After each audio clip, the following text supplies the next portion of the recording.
সেই কবে প্রথম যৌবনের প্রারম্ভে এক নীল বিকেলে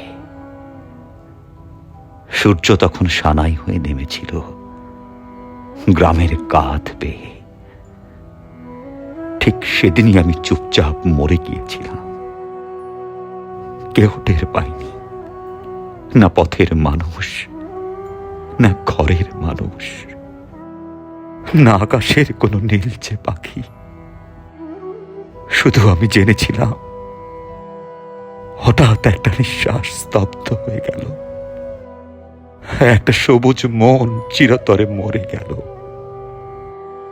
নিজেরই বুকের ভিতর নিজস্ব কবর করে। তারপর থেকে আমি আমার নিথর দেহটাকে বয়ে বেড়াই গ্রাম থেকে শহরে, শহর থেকে নগরে, বন্দরে,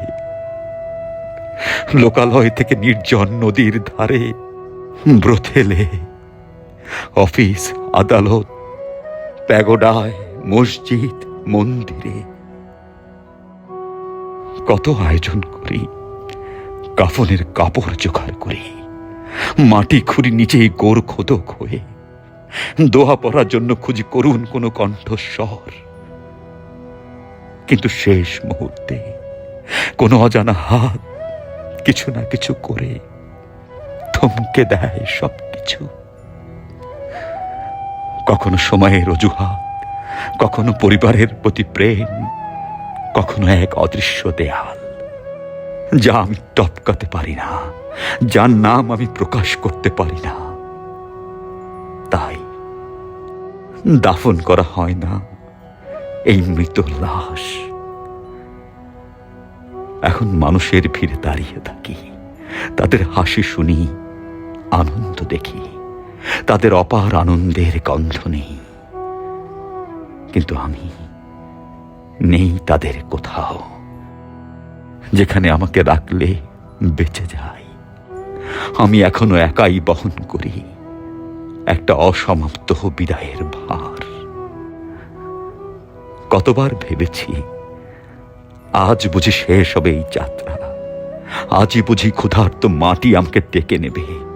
কিন্তু প্রতিবারই অদৃশ্য কোনো অবুঝ মায়া আমাকে ফিরিয়ে দেয় দুঃসহ জীবনের পথে।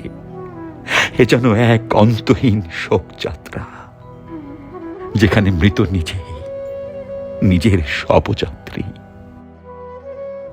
সময়ের কাছে আমি আবেদন করেছি, খুব অনুনয় বিনয় করে বলেছি, আমাকে এবার শেষ হতে দাও, আমাকে মিশে যেতে দাও ভুলে যাওয়া গভীর মাটিতে।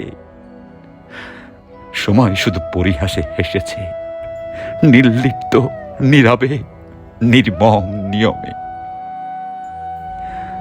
তাই আমি আজ হেঁটে যাই অপরিচিত রাস্তায়, অচেনা শহরে, নামহীন গন্তব্যের গোরস্থান পথে। এখন আমার ক্লান্তি জমে ভাঙা স্বপ্নের মতো, আমার যন্ত্রণা নিঃশব্দে পুড়ে যায় ভেতরে ভেতরে। তোমরা কি কেউ শুনতে পাও এই নীরব আর্তনাদ? কেউ কি দেখতে পাও একটা দাফনহীন দেহের দীর্ঘশ্বাস? হয়তো না, তবু আমি বেঁচে আছি। না, বেঁচে নয়, শুধু থেকে যাই একটা অসমাপ্ত প্রেম হয়ে, একটা অদৃশ্য শোক হয়ে, একটা অনন্ত অপেক্ষা হয়ে, একটা অন্তহীন যন্ত্রণার কবিতা হয়ে।